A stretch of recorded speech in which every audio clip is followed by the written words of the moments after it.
election stuff, and Tammy, that was a great work you did. You got through it, and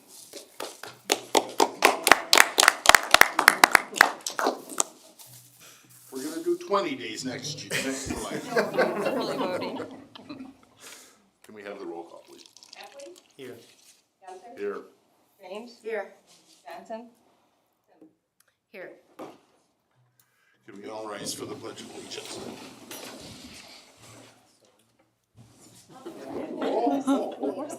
It's on the right now. I Pledge allegiance to the flag of the United States of America, to the republic for which it stands, one nation, under God, indivisible, with liberty and justice for all.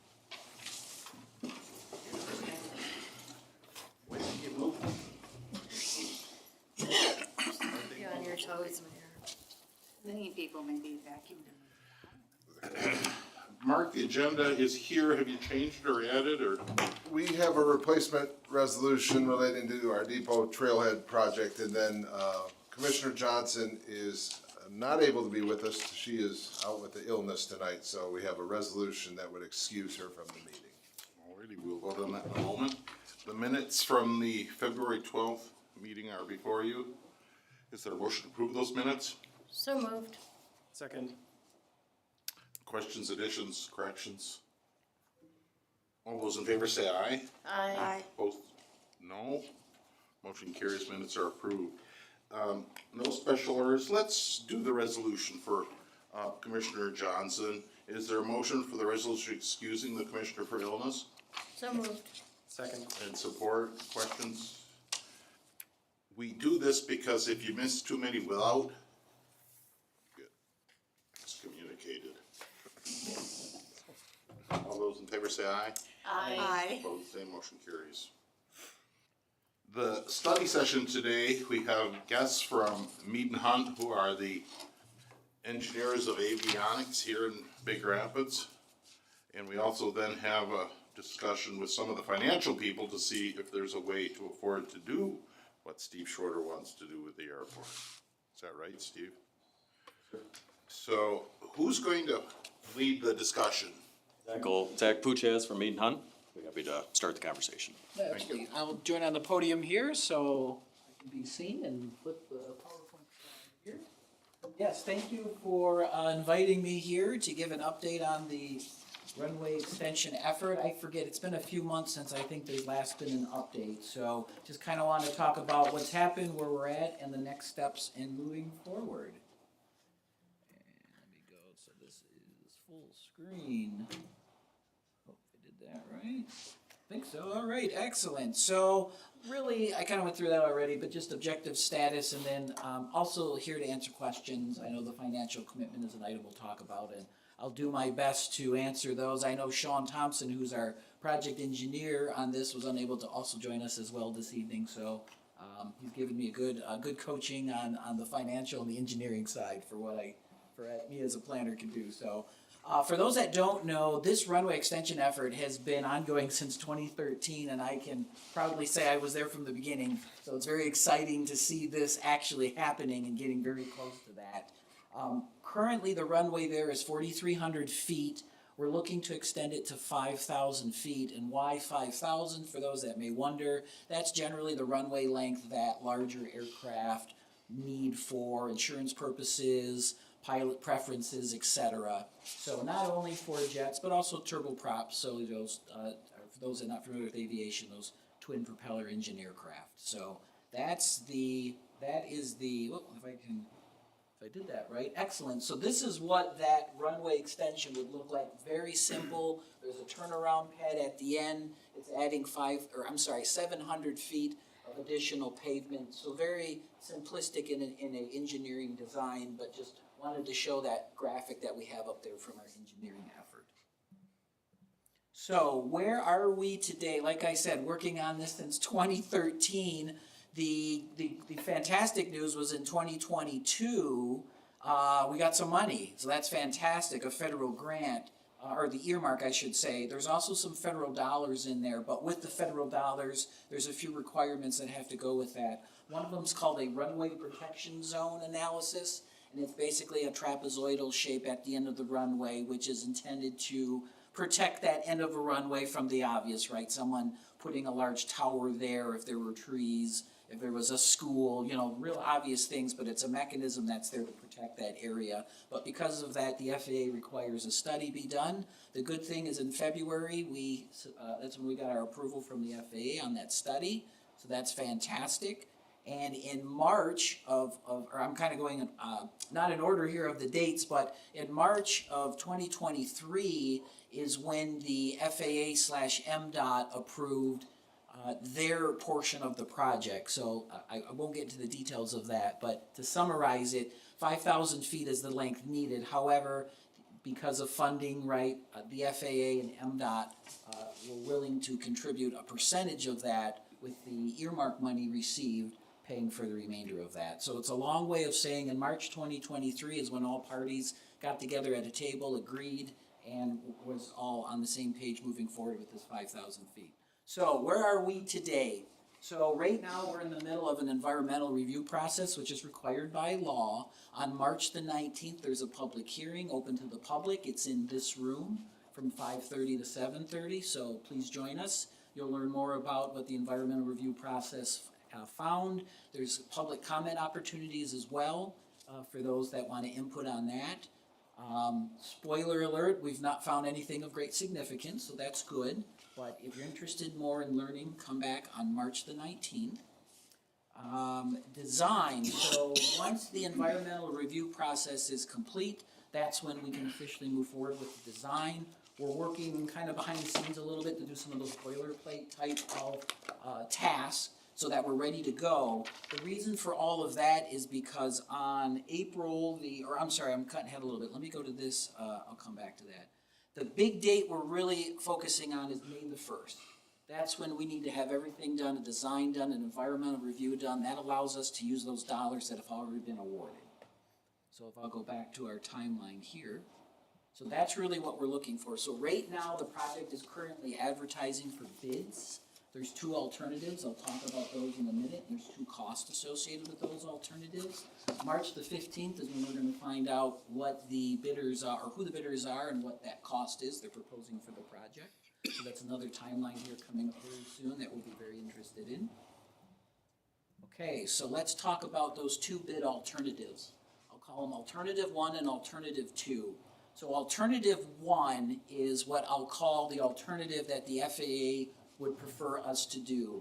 And the big difference between the two is you see that box off to the right, there's some tree clearing that needs to be done. If you're going to push that runway out, aircraft have approach and departure slopes. So removal of those trees, or I'll call it mitigation of those trees, is why the Alternative 1 cost is different than Alternative 2.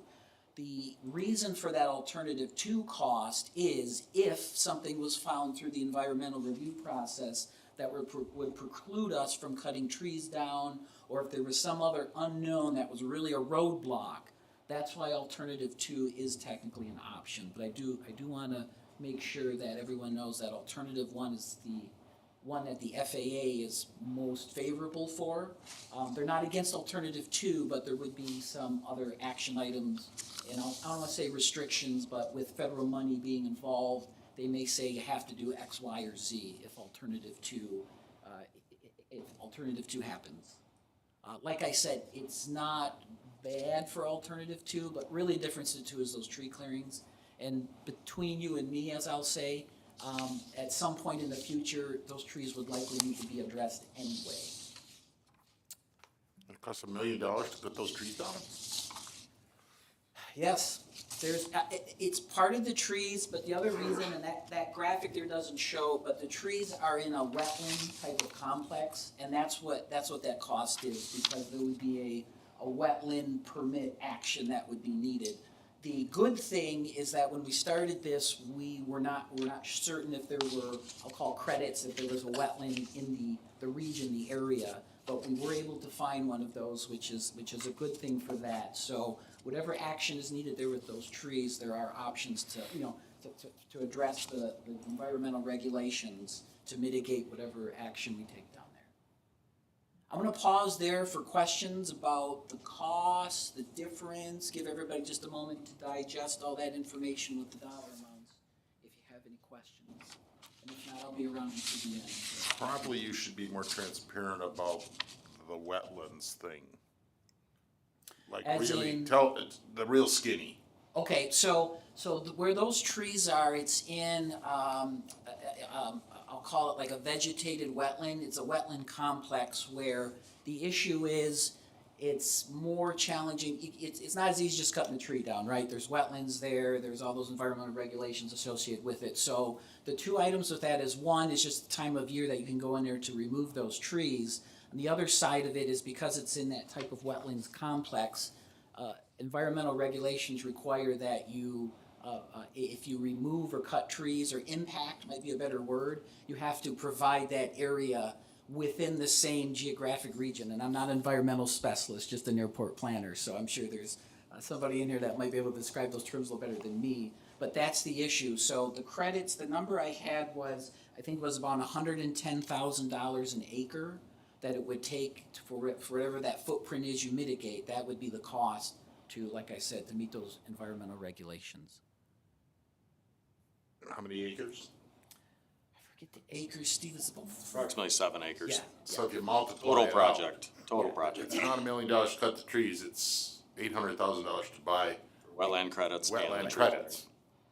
Right, I can, Zach, I'll jump in here too, cause I think I might know where the mayor's going on this. So, right, there's somewhat of a, I would call it a new type of regulation within regulated wetlands, which these are, that if you cut trees, that it requires those wetlands to be mitigated. And mitigating is creating or guaranteeing wetlands within the same watershed. So it's anything within the Muskegon River watershed, which we were able to find somebody who then sells those credits, who has a wetland, who then guarantees that they will stay wetlands and can sell them to developers, or in this case, the city. We've been trying everything we can to avoid that, and it just seems like it's getting harder and harder to think about avoiding. The only way to avoid it is to not cut the trees, but the trees are in the way. So, does that help, Mayor? That's, I think, where we Kinda land, does. yeah. And, without fully going through that environmental review process, which we're doing currently, that's why those two bid alternatives were we decided to put those in at the same time. So should we find something through that environmental review process, should we have not found the wetland credits within the Muskegon River Watershed Bank, that's why that alternative 2 option was put forth there. So for $110,000 an acre, do you own the land, or is it just something you can call your wetland credit? I've not done it before. I'm certain I'm not certain. I guess I would assume you don't own the land. What it forces that landowner to guarantee that those will be wetlands into perpetuity. It'd be a deed restriction kind of thing. That would be my guess. I haven't done those before. Right, that's exactly how it works. Yeah. So you wouldn't own the land. The good thing with those is that you are not responsible to take care of that land, as if you owned it, there's certain requirements of making sure it's a stable environment, and that's what that landowner would do. Location. No? Yeah. Thank you. The good news is we found one, because at the beginning of this process, we didn't know, for lack of a better way of saying it. Isn't the 7 acres, isn't that actually owned by the township? I forget where that location is at. Yeah, no, most of it's owned by the city, and we have an easement across some of the other area where the tree clearing, but the majority of the area is owned by the city. And in the past, the city has cut the trees down without issue. Yeah. And they grow back, Yes, and we didn't have to buy any credits. Yeah, we've historically just cut trees, but I think that we're not able to do that anymore. For tree removal at airports, they do allow you to use federal dollars to do that, but you're gonna do it once. So that's kind of the issue with that, because of input from community and other decisions, some airports would decide, well, we'll use that money to trim them and prune them or whatever, but they only give you the money once, so, right, trees grow. And there was another hand, yes? Yeah. So this environmental box that you got here on the screen, that's on the south end of the runway now, right? Yes, to the. West West end. It's to the west, you know, this is the runway center line, that's to the west, out towards 131, for lack of a better way of saying it. Oh, okay, what about the other runway that runs pretty much parallel? 927 right here, kind of cut off the bottom of the screen. The environmental actions required to be taken are only for 927 for the primary runway. So there's not, like the tree removal, for So example. this is an east-west runway? Correct, Yes. correct. There's two runways, 14, was it 23? 432. 32. Right, none of, the tree clearing is not required for anything on that runway since the project doesn't involve that runway. If we were doing something to that runway, then we'd have to take that into effect. Other questions? Yes, please. I don't know if this is something that has been thought of or just I'm missing something obvious. Could we extend the runway at the other end of it That and is. avoid this altogether? Yes, that is something we looked at through the environmental review process, and kind of spoiler alert for those that come to the meeting, it does show the different alternatives that's required to look at. What if you went this way, what if you went that way, and what if you split the distance? Our issue to the east through the environmental review process is that it's actually, when I say noise, not to scare people, but there are some residential houses to the east that are under the flight path that by shifting the runway to the east, you're lowering that flight path over those houses. Okay. So that was a factor in why going to the west was, I'll say, less of an impact because there's not as many, residents. Obviously, the other side of 131, there are some, but just within that immediate vicinity of the runway. Okay. So I have a couple of questions there. So, refresh my memory, can you approach this runway from both sides or just from the east or Correct. west? You can approach it from both sides, yes. Okay. If we do alternative two, are there additional steps that FFA or the FAA is requiring us to go through?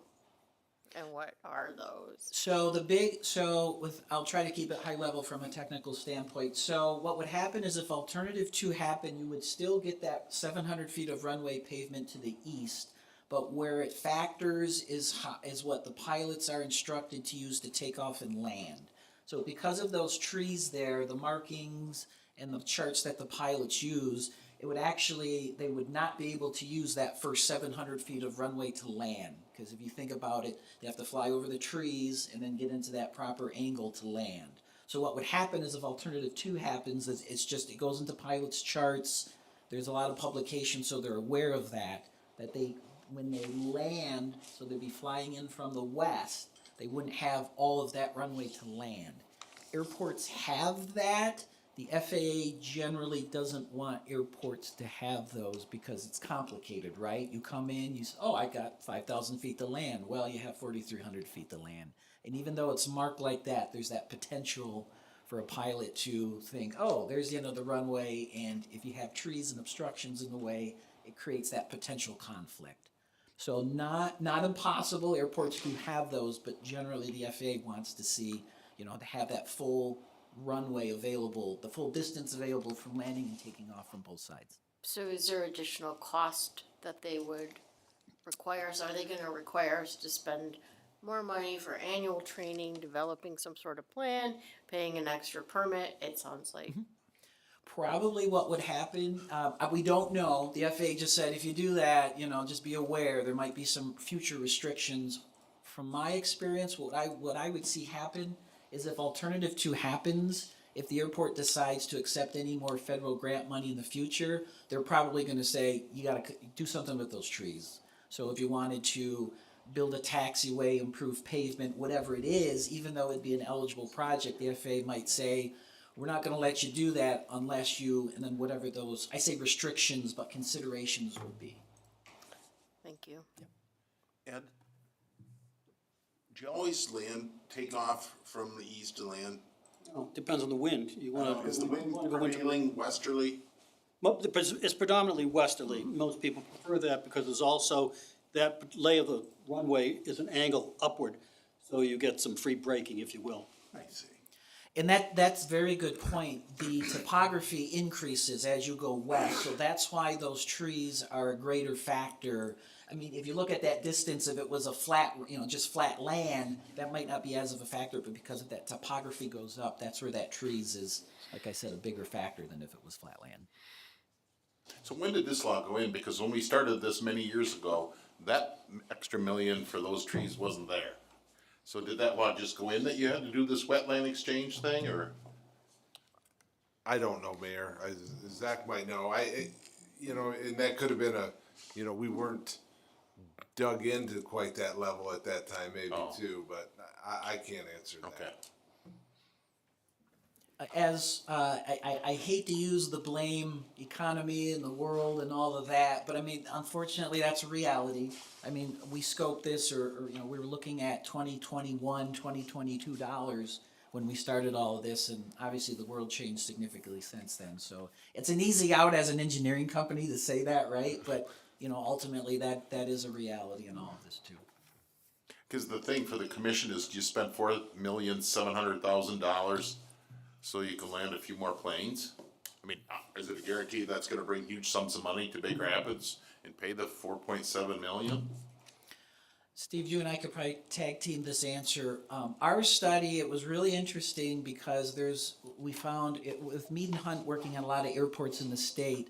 There's actually I was surprised by the number of users that are using other airports to try to get to Big Rapids because of the runway length. So not only like Grand Rapids for commercial airline service, but we're talking like Cadillac, Ludington, Traverse City. And for obviously everybody here knows all of the resorts in the region.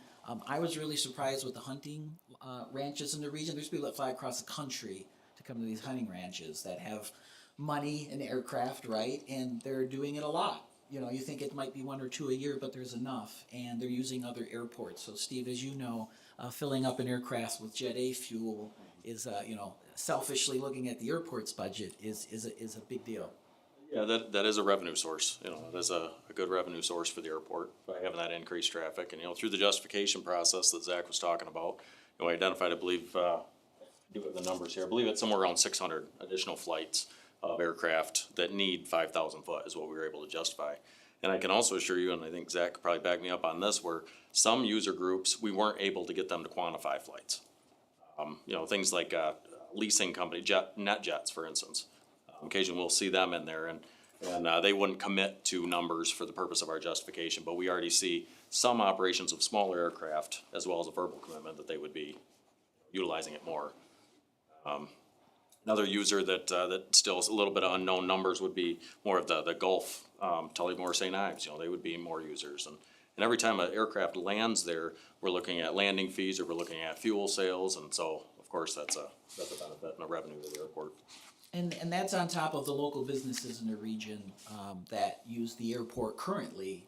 Obviously, that gives them greater capability. And the other thing I'll add is, me being an airplane nerd, the FBO, which is fixed base operator, that's the entity that when aircraft lands, fuels them, you go in through the front desk. There's a reputation in Big Rapids. People like flying into Big Rapids in the pilot community. And if there was this longer runway, I would see other users if they need to do a fuel stop. Again, if they're flying into northern Michigan. It's funny, if you go on pilot sites, there's a lot of great ratings from just people, not even from Michigan, just elsewhere flying through, landed for fuel, and just can't say enough about the great staff at the airport and the work they do. So that spreads in the pilot community. So How many flights do we have a year right now? Right around 4,500 operations. do you have your hand up? So if we do all this, then the city of Big Rapids owns that airport. Yes. So who sets the fees? City Commission passes the fee structure. And we're real experts on airport fee structures. We have to rely on staff because. Well, the follow-up to that is, since you've done all these studies with 4,500 landings, what kind of revenue stream does that mean for the city, for businesses that are on site? Yeah, I mean, I don't have that number, in front of me right now, but It's a wild guess. I I'm trying to remember, Carla, do you by chance remember? Doing this, so Trying to remember the revenues. So we did we last brought the fees in early 2023 for approval, and we edited those. And Jeff Bittenbender, airport staff, behind us here, he helped call around to some different airports. We did some comparables, and based our fee structures based on that, what other airports are charging, airports of similar operations. And that's what we set our fee structure on. We also put it in front of our airport advisory committee that we have, which is made up of pilots and residents in the area, before we brought it to the commission. So that's what we end up basing it on. How many gallons of fuel you guys sold? Oh, boy. Yeah, I'm trying to come up with those numbers off the top. Jeff, do you know anything? Even a ballpark guess? Gallons throughout the year from. Yeah, just anything helpful. I mean, there must be some ballpark number. This isn't the first time this has been done. Yeah, What kind of revenue stream that this represents, because that offsets this cost. yeah, I mean, and that's the thing is that there's, when we're looking at increased operations, right? Even when we're looking at the justification study with 600 additional flights, looking at that as a, average fuel sale, probably somewhere between the 200 and 400 gallon range of Jet A. So that is a large revenue for the airport. So when you can multiply that over 600 additional flights, that's lowering the subsidy that the city commission has to provide to the airport. So those are the kind of numbers that we're running off of. Just having more flights increases the revenue. It really does. Do they stay? I mean, I have no clue, but when they come in and land, do they stay, like you said, going to the air, to the, golfing or these ranches? I mean, do you have room to park all these? What do you mean, just in general? Yeah, Size-wise now. Yeah, we've got a pretty large ramp space. I'm sorry, I don't know enough about it, but. You're okay. You're okay. Do they keep, do you have storage fees? Do you, rental, space for them to get revenue to? So we have a corporate hangar that we can put them in overnight, so that would be a fee. The ramp itself isn't a fee, but the landing fee would be. So when the aircraft lands, they'd pay a fee. If they land and buy fuel with a certain gallon based on their weight, the landing fee is waived because it's made up in the fuel. But as far as the ramp fee, we don't currently do a ramp fee out there. Now, should we get to a point where space becomes more of a premium on the ramp, that would be something we'd look at. I was gonna say, to kind of give you a ballpark of cost, when we did the justification study, there was a business in town that had an aircraft based at the airport and decided to upgrade. They needed a larger aircraft for their capability and move the aircraft to another airport in the region. They wanna come back when the runway is done. And I think we figured it was around $30,000 that the airport was not getting just in fuel sales because they had to go to another airport. And that's one jet. That's just one, right, that was just one aircraft. So if you expand that out to 4,500 takeoffs and landings, and say 50% of that is high bucks, so you're looking at what, $5 million a year on gross revenue streams coming in? It's an ROI question, is what it is. If you're gonna spend money, you want to at least break even on it. How long does it take to hit that point? So that the taxpayers here aren't subsidizing an airport. Understand. For private business. Understand? Other questions? I'm gonna, before I conclude here, just wanna bring up the schedule of where we're at. So like I said, there's that public hearing on March the 19th, that's on the environmental review process, but you also learn about the project, these different alternatives we looked at, and the environmental considerations with each. That's here from 5:30 to 7:30. That May the 1st date is the date that everything needs to be done. That's when we're able to use our money. The money that's been awarded has a timeline to it, so by May the 1st, we have to sign contracts and be ready to go. Once we've done that, you can kind of wipe the sweat off your head because there's some time and there's when I say time involved, not short time, but long time involved to use that money up. So that's why around June or so of 2024, we'll have contracts here signed by the city. You'll have contracts, or the money will be awarded from MDOT, from the FAA, and then ultimately around 2024, 2025 is the construction. When I talked to our engineer this morning, what we're looking at is in the winter of 24 into 25-ish is when you can do those tree removals because there's environmental restrictions on when you can go in and cut trees. And then it'd be in 2025, likely warmer weather, spring, summer, that you would actually, that project would be happening, that you'd see bulldozers and pavers out there. When does the earmark leave? if you don't have it done by a certain time, you lose your federal earmark? Yes, I believe that's 3 years, Steve, that we have until do that. I believe, once it's awarded, May first is Right. our first, yeah, we've gotta apply for it March first, or May first, May rather. the first is when the Yep. clock ticks on when you have to have the project done or you lose the money, so. Under And we'll be Yeah. well within that timeframe. Not done, have to have the project under contract. Yes, under Right, contract. Right. And then we'd have a window to Right. utilize the money.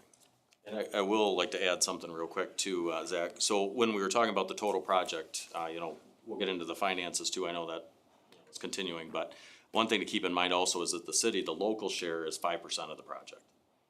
So that's what, at the end of all of it, that's what ultimately, so the $4.7 million number, 5% is what local funding is. The rest of it's covered under federal and state.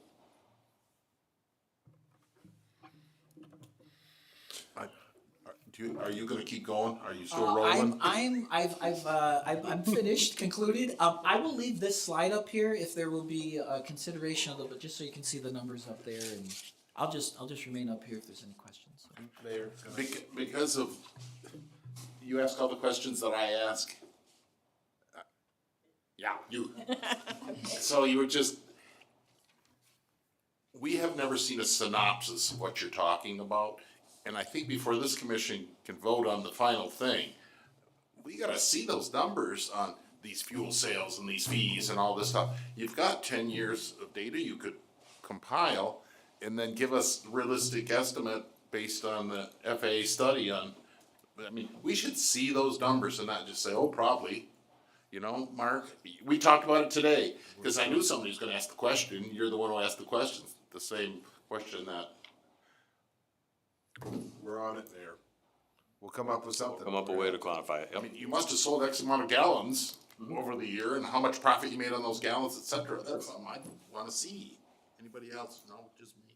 No, Mayor, it's not just you. Cause I feel bad, but I just don't. No, so again, today is the first day that we're seeing it, aside from getting it in our packet, on Friday. It's the first day we're looking at it. There's a statement of what, the financing would be, right? But the next part, we're missing that page where it tells us all of the, how much money are we gonna make by extending it, that kind of thing. And I shouldn't say how much money we are gonna make is, Maybe lose less. That's it, isn't it?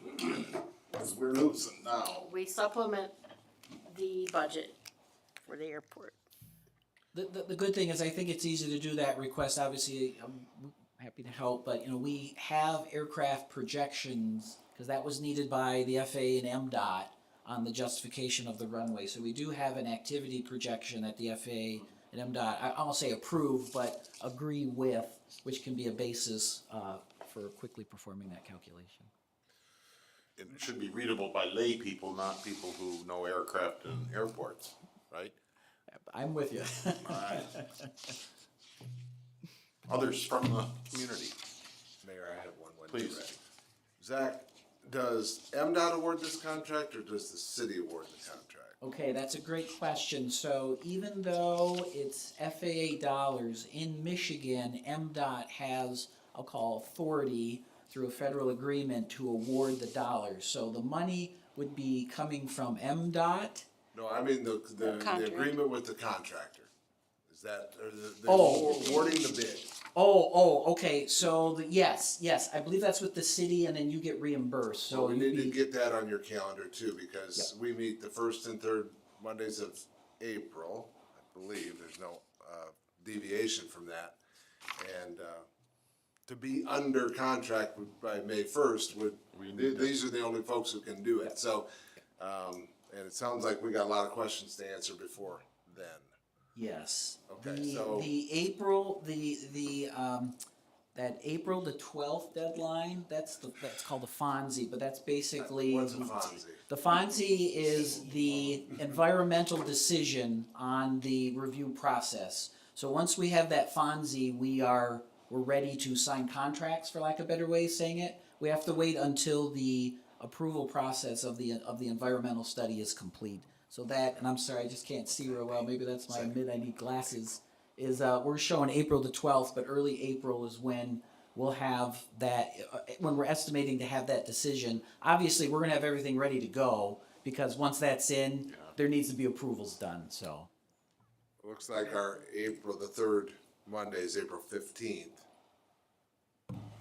That would be our That's the city, target. that'd be the last city commission meeting before May Okay. 1st, unless we had a special one. So, Right. Questions? Please. With the assumption that everything goes through, is there a mechanism to go ahead and find out if in fact all the estimates were right, close, or just totally off the wall? That's a great question. Obviously, we have our estimates, and then as time goes on, Steve, I know you track activity at the airport, and a comparison could be done right as we move forward. yeah. The bids will come in, obviously. Yeah. Somebody's Right. gonna open the Construction bids. costs? I think there's an element of credibility here, you know, was all this the correct thing to do? Hindsight, as you start to get whatever projections are as far as, With the bid opening on March 15th, should give us some idea whether you're close. Right.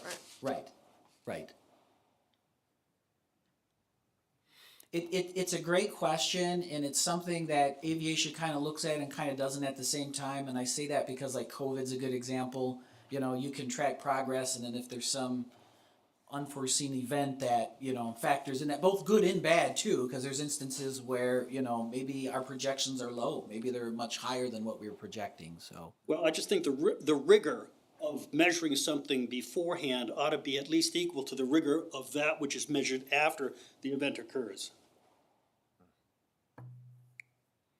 Agreed. Anyone else? Yes, please.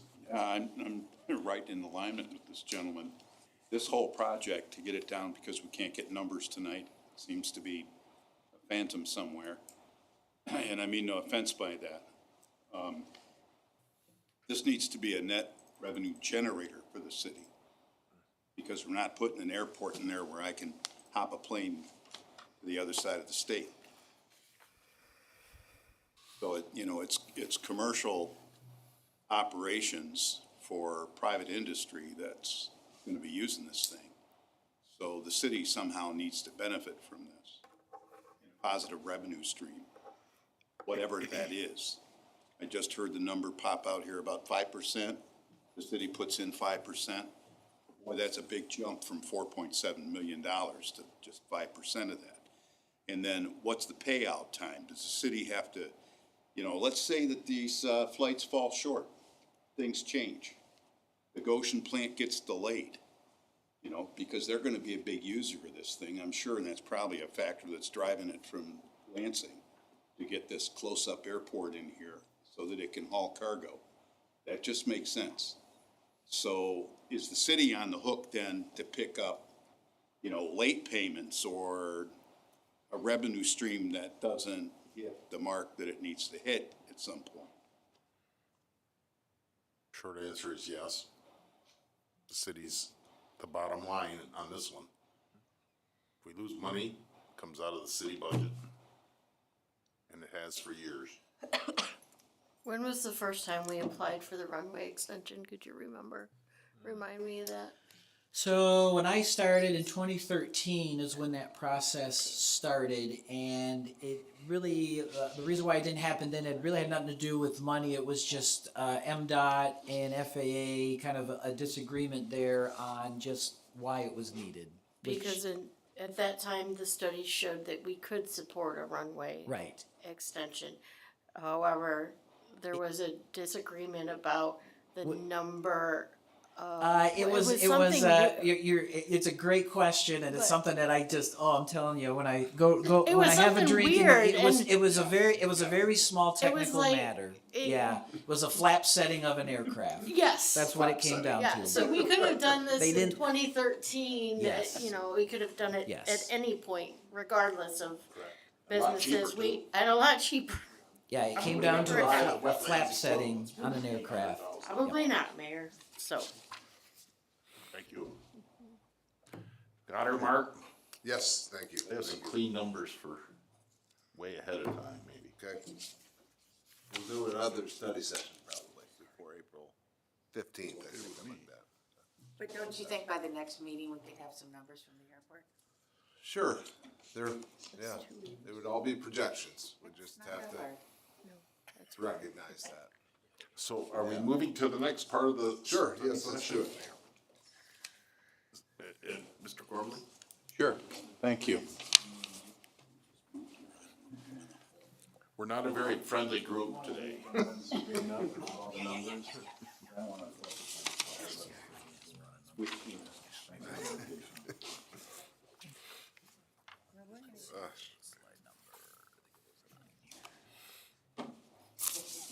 yeah. Standing. Thank you. Good evening, everyone, Mayor, Commissioners. Appreciate the opportunity to be here to speak about this project. I know there's a lot of numbers up here, so I just want to say a couple things right up front. What I was tasked to do was to focus on the local initial costs of the $1,790,000 or the $775,000. So my numbers in alternative 1 and alternative 2 are going to be focusing on those. So you've got a unique situation here, and we just did a similar transaction for the Frankfurt City County Airport. A little different story, but long and short of it is they received money from the FAA as you're potentially going to be as well on the 30-year, depending on the interest rate. What we did was we took the dollar amounts there, as I said, at the top there. If you look under project fund deposit, that's where those dollar amounts fall to size the bond issue. Then you'd have estimated cost of issuance, financing costs, bond counsel, underwriter, official statement printing, rating, things like that, normal financing costs to enter the market. The interest rates. The interest rates range right now, and these are current interest rates, but we have been conservative and bumped them up. Obviously, the market changes. But they range from anywhere from about a 4.25 or 4.23, as you can see there on a 10-year, out to about a 4.82 on a 30-year, depending on the amortization you charge. Now, one thing I want to talk to you about is the extraordinary call. The extraordinary call is factored in here because once these bonds are sold, in alternative 1, as I understand, by 2032, of let's call it the $1.9 million. We go up, our par value is $1.9 million that we issue with the cost of issuance. You're going to receive approximately $1.6 million from the FAA over time to reimburse you. So what you're going to want to do is you're going to immediately want to call bonds and pay them off and get them off the books. So that extraordinary call, we're looking for that bond buyer out there that's willing to hold those bonds, knowing that he's got an extraordinary call. So what is that extraordinary call costing you? I have it there at about 40 basis points. And as you can see there, based upon each amortization schedule, what that interest cost of that 40 basis points is, depending on how far you go out on the yield curve. So I think it's very important that we have that structure in there so that bonds can be called and paid immediately, because in talking to Steve earlier, we don't know when that money's coming in. It says 2032, it says 2026 in alternative B, but it's the federal government we're dealing with here. And let's say a shutdown occurs and there isn't an appropriation or something. So we just need to be conservative in how we approach this, but having the ability to call bonds immediately and pay them off versus normally you would have a 10-year no-call period, then after 10 years, the city could call bonds and pay them off optionally at your optional at par. So this is putting in the extraordinary call to get the debt off as soon as possible. So as you can see there, the numbers vary. The farther you go out on the amortization schedule, the lower your annual debt service is going to be. I don't know if there's a certain number in mind that you're trying to get to as far as what the annual debt service would be, assuming that the bonds are outstanding for a certain period of time, that we want to structure these around, or that's still something yet to be discussed.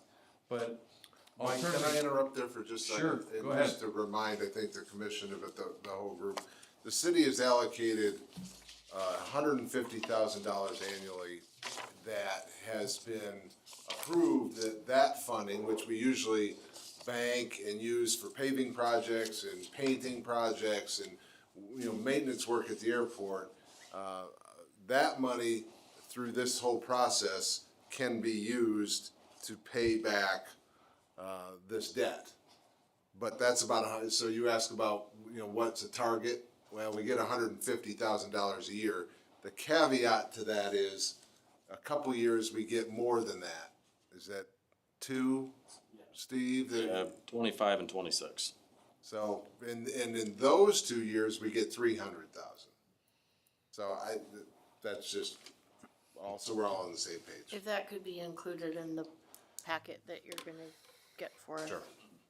I don't know if that's a target or not, Mike, I just throw that out there No, as it's something good we've looked information. at, yeah. Is the 300,000, is that like every 5 years you get that, or every?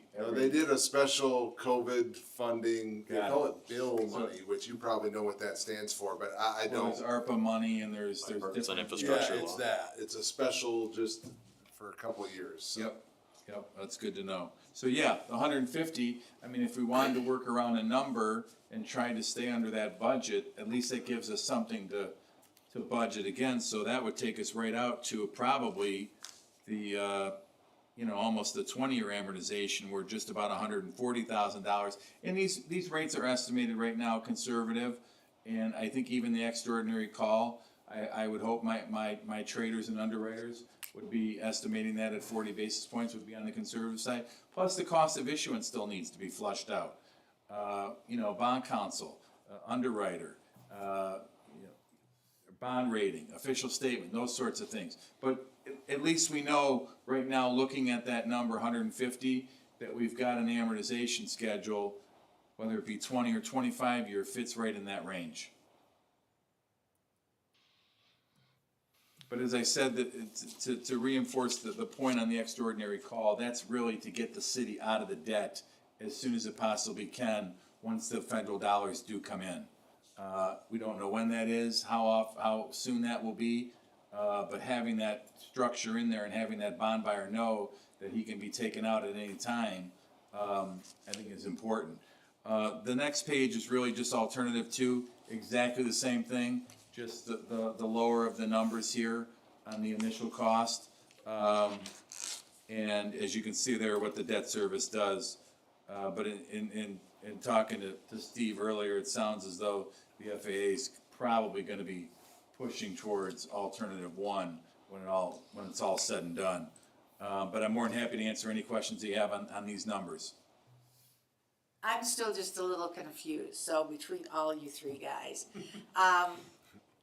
The estimated cost is 4.7 million, and then it says the local initial cost is 1.8 that we're looking at. So those two added together is really the total cost of the project? You wanna- No, the 4.7 is the total cost of the project. The 1.79, okay, so the 1.79 is the total cost that the city of Big Rapids would pay, and that 1.6 million to the right is what you'd be reimbursed. So that 5% that was brought Is up. the difference of those two, Right. which is where I was trying to come Right. and couldn't figure it out. Okay, Yeah. so that is part of 4.7, Yes. which is the total cost of the project. And that 4.7 includes everything. That's the environmental we've done, it's this RPZ analysis I talked about, it's the construction, that's everything. Okay, all right, I got it. But Steve, and the money that you will be receiving from the FAA over time will be free and clear to call these bonds and pay them down, correct? Yeah, the money is allocated to It's this. not going towards the project, it can go to debt service and get the debt off the books as soon as possible. You know Yes. that Yep. for a fact? Yeah, Yes, reimbursement credits, yep. Yeah. The reason for that second bullet is that the city will have to, when I say pay up front, the city would be making the payment and then they get reimbursed, right. Okay. And that's generally how that works with the FAA. Usually the airport makes the payment and then they get reimbursed. So that's pretty much the structure. Obviously, I'm not, certainly not your bond counsel. But there is timing issues from a financing standpoint. I think in thinking about these, number one, I will tell you right now that a final decision still needs to be made from bond counsel that the bonds are issued as tax exempt. The last financing, as I understand, that the airport did was for a hangar that was considered private use and was done taxable. So bond counsel is gonna have to opine that my numbers that I'm showing you right now on a tax exempt basis meet all the provisions of the tax code, and the airport and the city can move forward on a tax exempt basis. So let me just say that right up front, that still needs to be vetted, probably sooner rather than later. Number two is, there is a process to issue these bonds, and I know you're on a quick timeline. I have the bonds selling after Memorial Day and then closing at the end of June. But there's a notice of intent resolution that bond counsel would draw up, and all that would do is that would have a not to exceed amount in it of, let's just pick a number, $5 million, pick a number. And a final maturity of X, and I'd probably just go with 30 years for now, since that still needs to be determined. That needs to be published in the local paper and run for 45 days. So while all this other stuff is going on with the engineering and the project, you need to get the legal started. Then the bond authorizer resolution, once the construction bids come back in, and we have firm construction bids, we make those subject to the successful sale and delivery of the bonds, just in case you don't get caught and we can't access the bond market for whatever reason. Then we also flush out the cost of issuance to size the bond issue exactly where it's at. Right now, it's at $1.9 million and change. That needs to be firmed up once the construction bids come back. Then the bond authorizer resolution comes before you. That's the final resolution that sets all the terms going forward. What I'm proposing here is a negotiated sale where we would act as underwriter, and we've done that before for the city in previous transactions such as refinancings, where we take you into the market and find those buyers and pre-sell those buyers who are buying bonds with extraordinary call provisions. It's not something you can just throw up for sale and an underwriter will buy it, and if they do, it's probably gonna cost you more than likely quite a bit of extra money to put that call on there, because they're not gonna have much time to pre-sell it. So pre-selling that and finding the right buyers is key in this process. Well, and just so you know too, we have been in contact with bond counsel. Good. We had a meeting with them on Friday, as a matter of fact, and they are looking at the tax exempt. Excellent, yeah. So as soon as that gets deciphered, then we know we're working with good numbers. Then we can start to flush out the time schedule, trying to make that merge with the engineering schedule that was laid out here on the board, and then also the cost of issuance. Who's the city's bond counsel now? Steve Manwith, Miller. Oh, Miller Canfield? It's just so clear. I'm here to answer any questions from the audience either. Yes, sir. Sorry to be a bother here. No problem. Okay, so the FAA has approved 4.761 by 23 for this project. That's what the engineer and Steve say. That's it. Okay. Engineering. They don't tell us when they're gonna give us that money.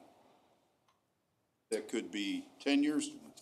No, well, no. Once that contract is, once the project begins and the contract is signed, what the airport will do is at regular intervals, and I forget if it's quarterly or monthly, will submit to MDOT, who's acting on behalf of the FAA because of how the money's awarded, saying, here's what we spent in the past quarter, month, whatever that time period is, and then they'll get reimbursed. From my experience, it's usually like a month's time frame to get reimbursed. It's not years when the city will see that reimbursement payment.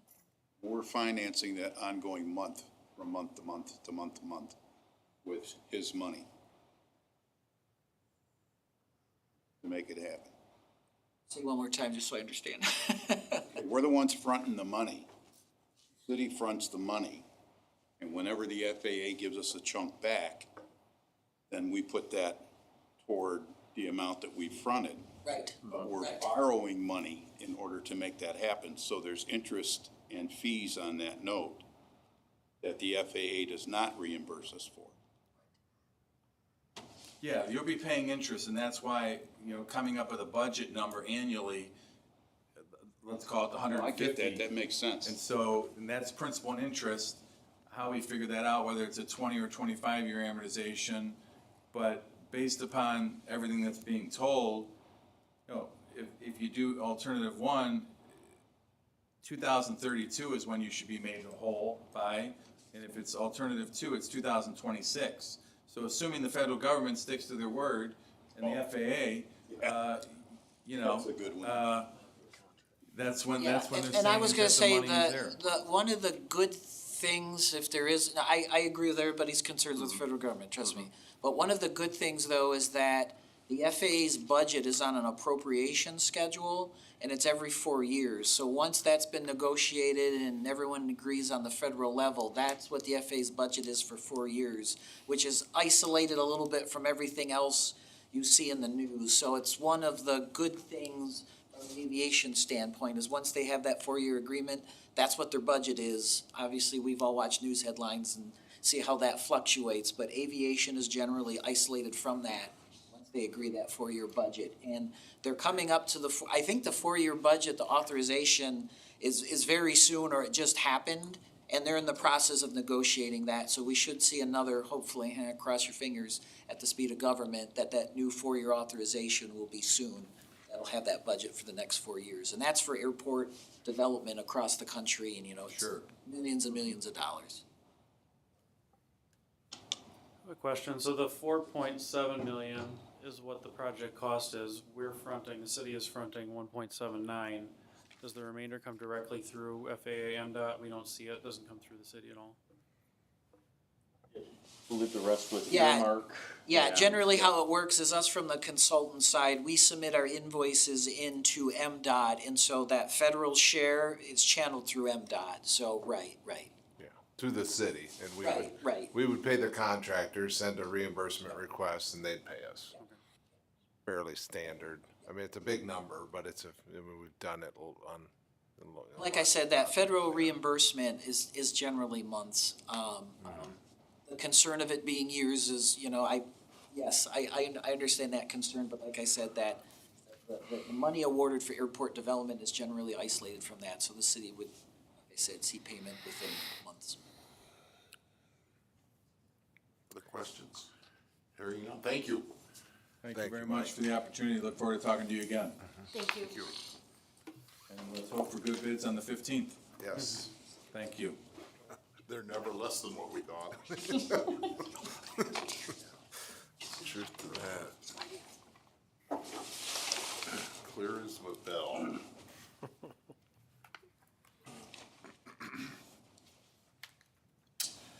Public comment unrelated, yes. What's his name, yellow? Mike. Zach? Yes. You know that, one sheet you had up there that had a timeline on it? Yes. Do you have that timeline? I do now, When you- probably, but yeah, Okay. I haven't seen it laid out. Sure if it was in our packet. I didn't see it in the packet, I would Okay, like that a would be copy of good that to timeline. I don't remember seeing it. Sorry. I can forward that. I know on some of those dates are, and I haven't seen them, but I think some previous documents, the last time we've talked about the runway extension, some of those dates were in there, but I can forward that. Well, I've only been back on since last November, so it kind of depends on who's talking. Okay. Public comment not related to items on the agenda.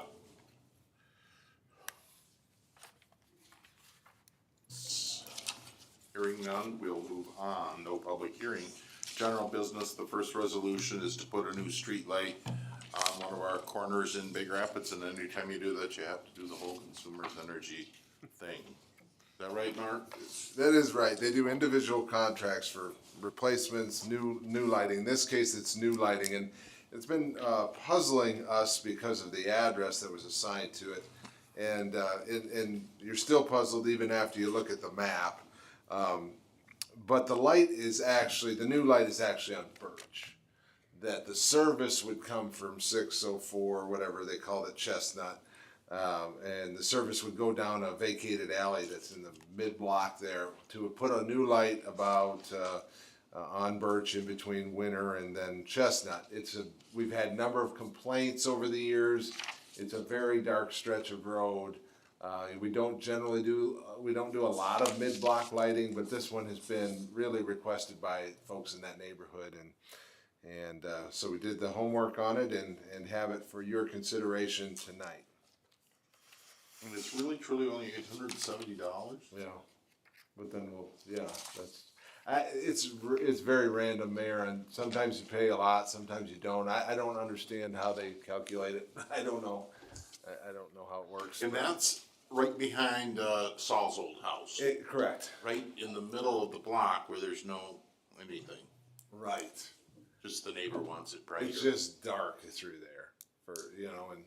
Refresh my memory, is this over by you? About Winter, and then there's that street that kind of winds around down Yeah, to the it's next dark street. over Right there, there. right there. Yeah. Is where she wants the light.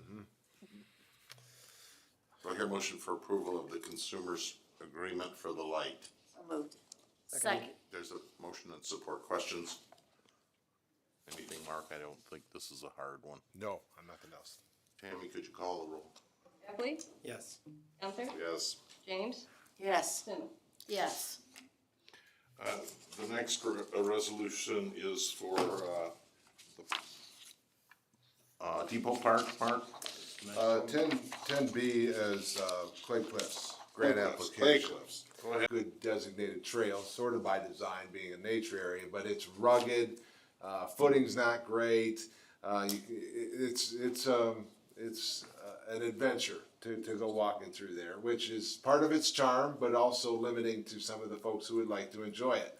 So we are looking at a grant application to the DNR Trust Fund. We haven't had one of those in quite some time, but they are very much trail oriented in terms of their types of projects. That's how the Riverwalk was built, basically. Lots and lots of donations, but in terms of grant funds was through the trust fund.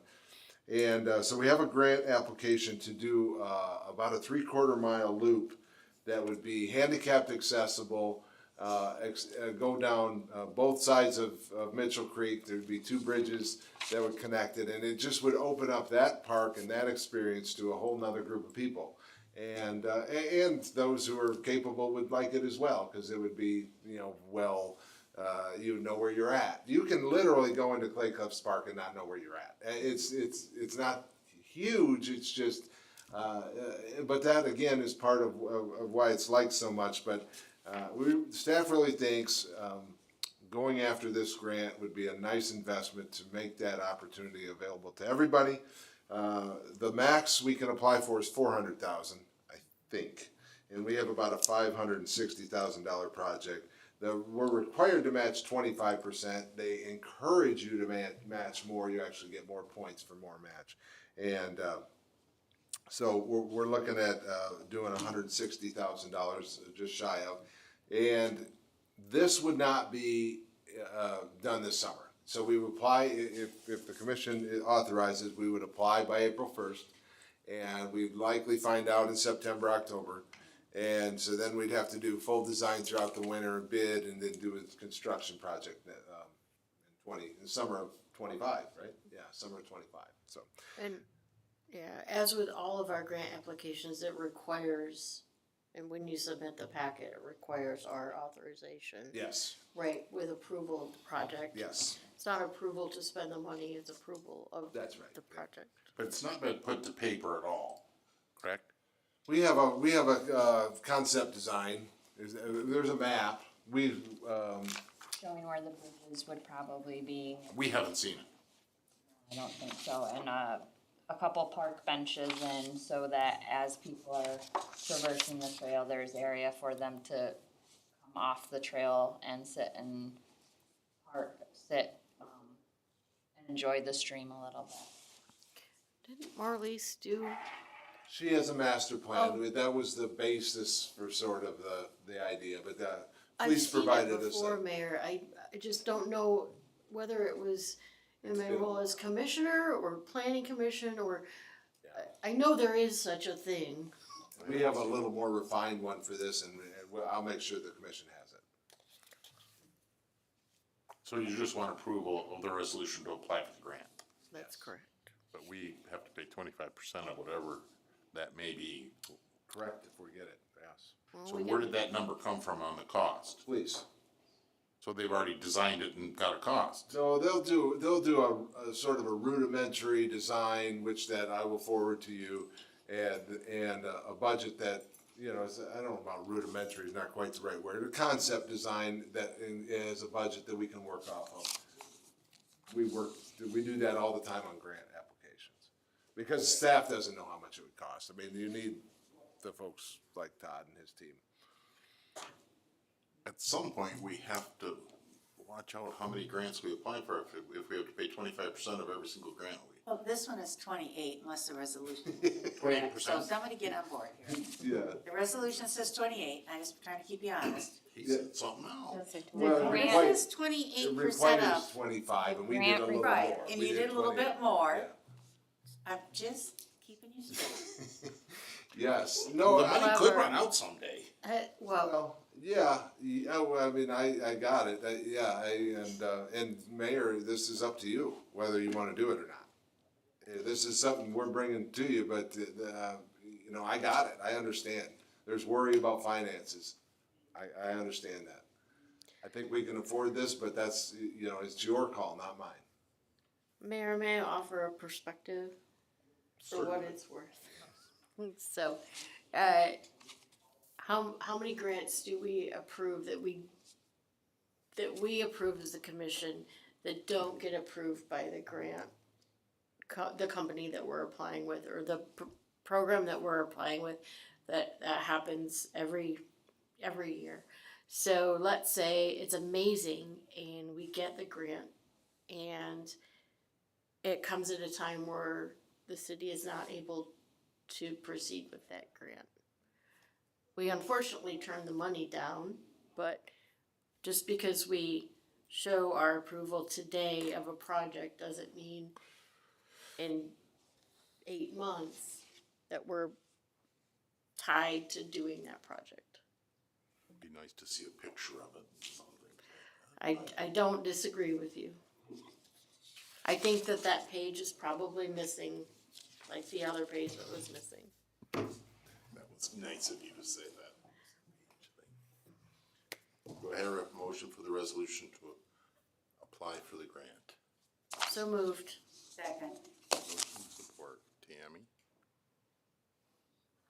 James, Yes. Hammond, Yes. Hapley, Yes. Gunther. Yes. With huge enthusiasm. I don't think you No. If you ever tried to walk up Clay Cliffs at 70, don't do it. It's impossible. Fleece again. I thought they weren't gonna be on there for this week. So, Mayor, we do have a grant. Stay on that one, Mark. As a reminder, we were very successful with a great grant. We have to pay a lot. If it's okay Yeah, for me to we have a interject. grant, a RAP grant. Wrap. And we have to wrap it, or pants, or what? We have a RAP grant, thanks to Michelle Stenger writing the RAP grant. And it's through the right place, from the state of Michigan, through the right place for $450,000 towards what is an approximately $1 million project. To build, construct, improve our depot trailhead. And it has, well, I think you have a drawing. You have a drawing, Mayor. We do. Yes, I'm We glad do. you have a drawing. And so, as described in the proposal from Fleece there, all the work that they would do for us, for $87,000 to get us out to bid. We really want to bid this project this summer, if at all possible. Late summer, early fall, or, yeah, late summer and fall may be more realistic if it happens this year, so. I'm happy to answer any questions. Todd's here. You all know Todd Richter, Fleece and Vandenbrink. Is that gonna be heated, Todd? We have to talk about it. The original proposal was to not have it heated. So we're assuming no snow and no snowmobilers. Not Well, that's a necessarily, valid question. That was the direction at that time, and we've had some discussions since then that we may wanna look at heating or at least make sure the design incorporates the opportunity to add heating at a later Will it ever snow again and we use It snowmobile trail? will It used to be highly used by snowmobilers. It'll snow again, I'm guessing, and that's gonna be a tough call. We're gonna have to talk about it because, that would be added cost and, it would be added maintenance. You know, heated restrooms, any open restrooms in the winter have been a maintenance headache, even Porta Johns.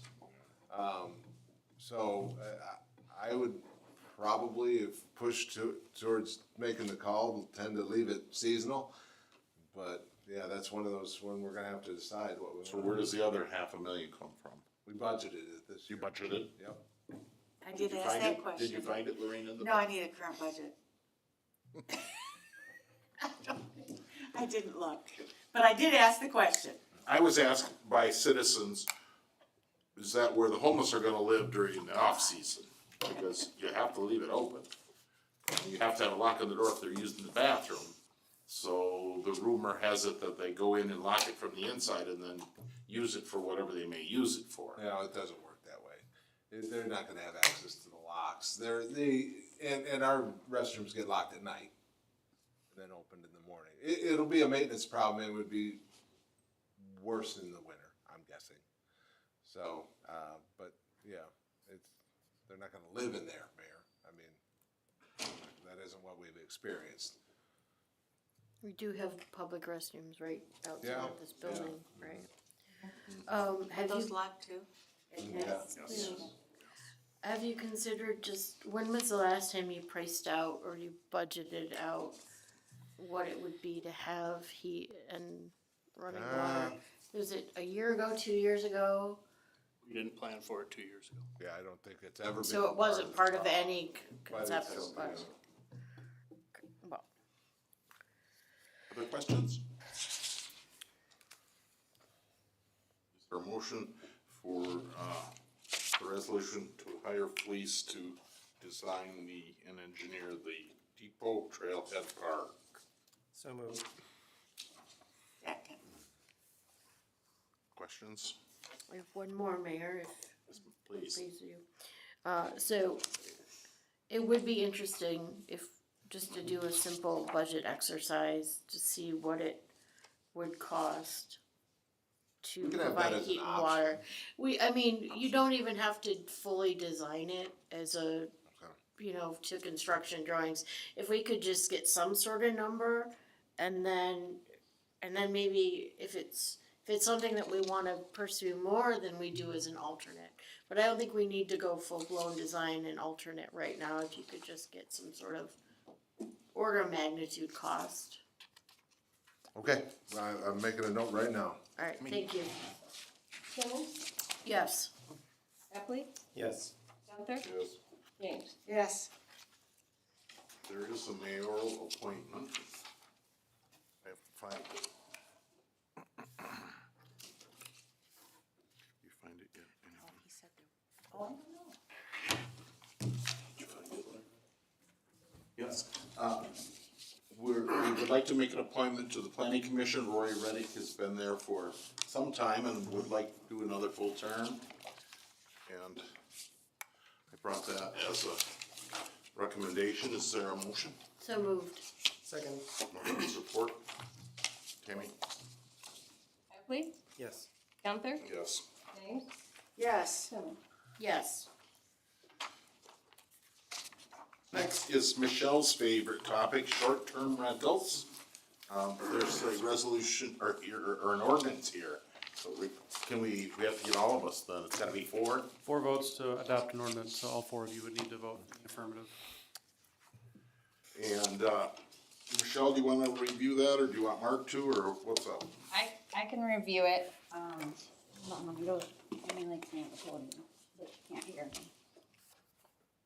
Okay, so this is the same ordinance that we reviewed at the last city commission meeting. to allow, short-term rentals or Airbnbs, as most people know them as, in our residential districts and our C2 district.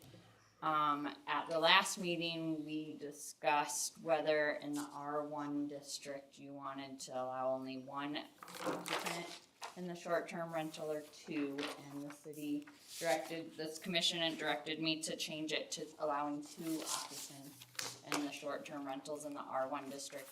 Those still are gonna be required to be owner occupied, to try to keep them, single-family homes and not make them marketable to companies coming in and buying properties for short-term. In our other residential districts and in the C2 district, we do not require the home occupancy. They will also have to, all of the short-term rentals will have to be inspected by the city rental inspector on a yearly basis and file information and affidavits to the city each year indicating the number of times and average duration of rentals from the previous year. I'm here for any questions. This has already been through the planning commission, public hearing, this is their recommendation with one minor change from us. Minor change, yes. Thank you. So if there is an Airbnb in town who's not owner occupied as a primary residence, what will you do? We will be working with Brad, our legal counsel, on getting them into compliance. It would be a civil infraction for violation of the ordinance. You could issue them a citation So and, you could do it after the fact, even though they've already been renting that place out. right, because they would have to have lawfully been doing it prior to the amendment of the ordinance for it to be a non-conforming use. And the argument would be it was not lawful at any time prior because the ordinance didn't authorize it. So therefore it's not a lawful non-conforming use. So all right, the way you're checking to see if they're owner occupied is to see if they have the tax. TRE tax, The tax, Yeah. homestead tax. yes.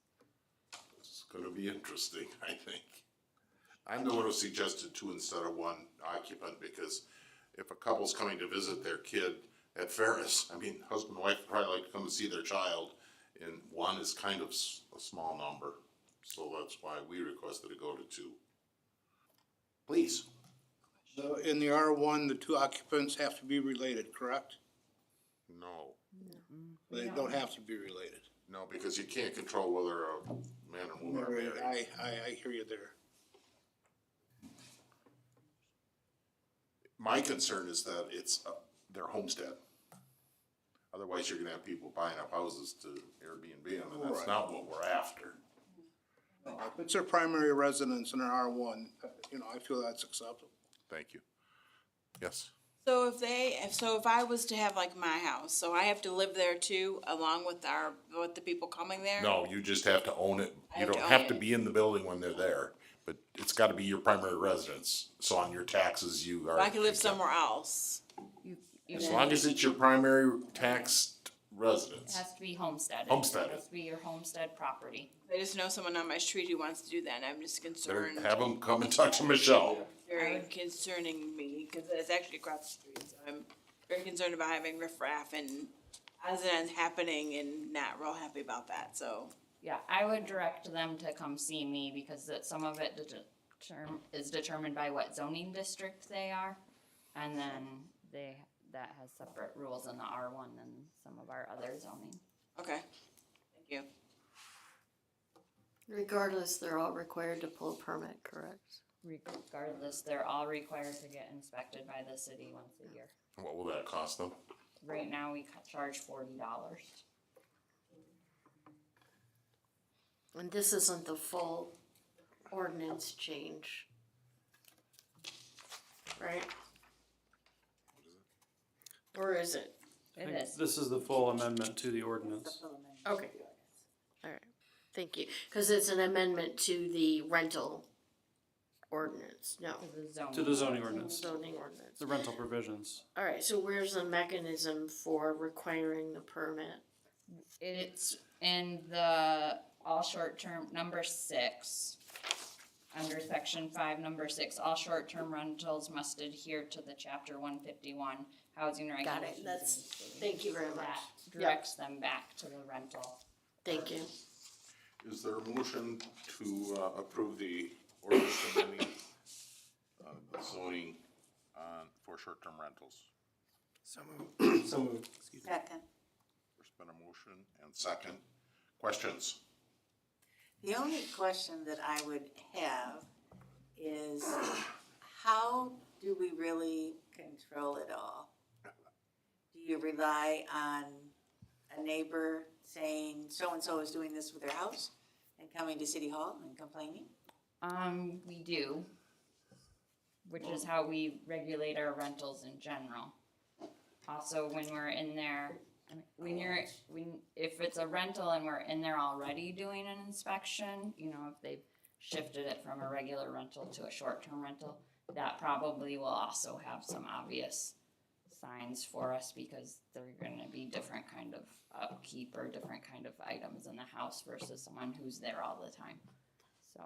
From a practical standpoint, most zoning enforcement generally is complaint-based, but there is the opportunity if, you know, the city learns about it through investigation, through other means, that there's an illegal short-term rental, then that can be enforced that way as well, so.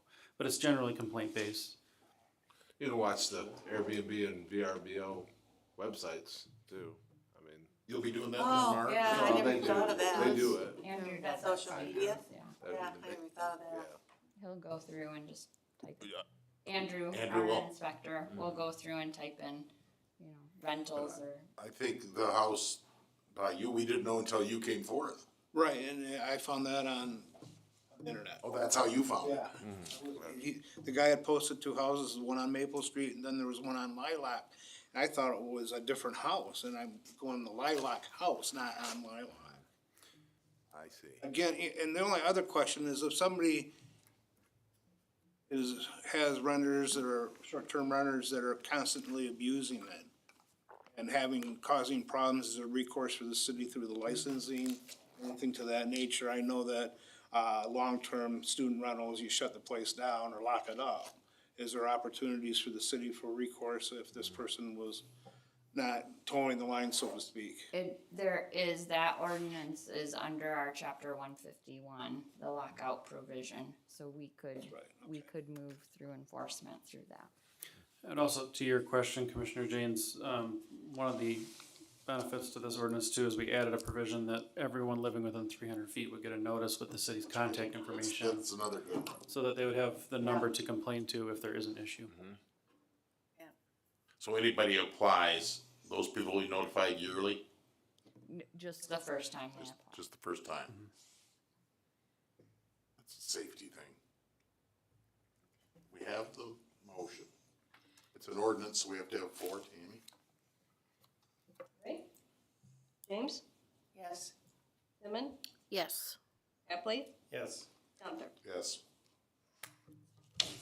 That went easier than you thought. The sixth time around. Unscheduled business. Some things take. I'm just gonna do a little tiny one. Today, I decided to have a homeless meeting for the people of the east side. They were all invited individually, every business along the trail. And, half might have come, I would say, Mark. And then a lot of citizens came, and then our brother's keeper came, their whole board came just about. And it was an interesting conversation. The suggestion that we may hear again at the commission level is to have the police have a side-by-side or ATV that they can travel the trail. And intimately know the trail all the time, and they think that's gonna help. I don't know what's gonna help.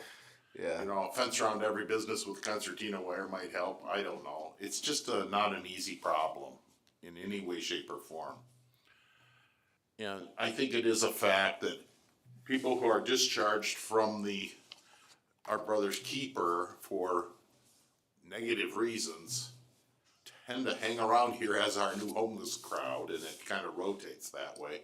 Would you say, Mark? Yeah, I think that's. Half certainly at part of least, it. they say.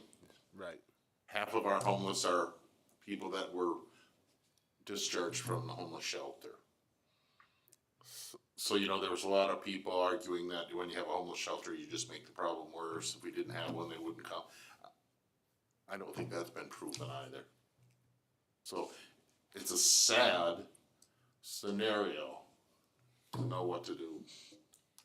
And most of them have troubles with their psyche anyway, and this that makes it harder yet. And the business owners were very cordial today, I thought, but they could become less cordial if we don't do something to try to help the situation. Is that fair, Mark? Mark and Brad were Yeah. present for the meeting. I think you summarized it well, man. Do we seriously need to look at some kind of, vehicle for the police department They're gonna request it in this year's new Okay. budget. And I will highly support and recommend it, because Danny says it really helps to patrol up and down. They even take their cars up and down, which isn't as safe, but they do it. Are there other, purposes that the vehicle could be used for? Be interested. Yeah, I mean, right trails, I mean, but it could get into Clay Cliffs Park too, and you know, That was, something like that that. was my thought, is that it can get Any of the to, parks? yeah. Any of the park systems. Other places that are hard to Yeah. have access to. Who will have it, Steve? You are the chief of police. Leave it with the police division. Certainly fire could use The it. fire will be asking soon, Mayor. We can. They need to walk and stay in shape. Other business for the good of the community. Unscheduled business. Hearing none, we're adjourned. All right, Brad, you're not